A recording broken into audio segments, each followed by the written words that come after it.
This was seen as somewhat of a hope for some Democrats. Of course, the vice president did make a late visit to Houston. On that, let's get to Emily Wilkins. Emily?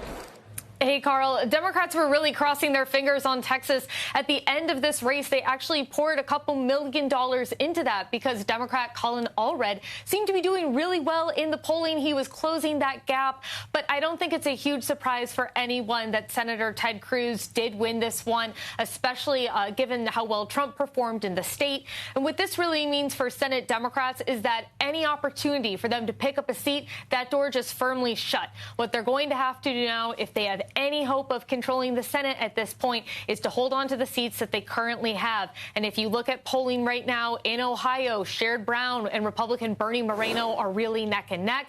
And we don't have Montana's numbers out yet. But again, that's going to be a big uphill climb for Jon Tester. Similar in Michigan, similar in Wisconsin, similar in Pennsylvania. You're really seeing these very tight, very close races for the Senate.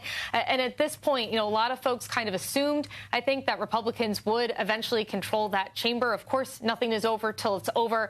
But at this point, especially with Cruz's win this early in the night and this definitive, it kind of tells you a bit of a narrative for that things are not looking as good as Democrats perhaps hoped they would be.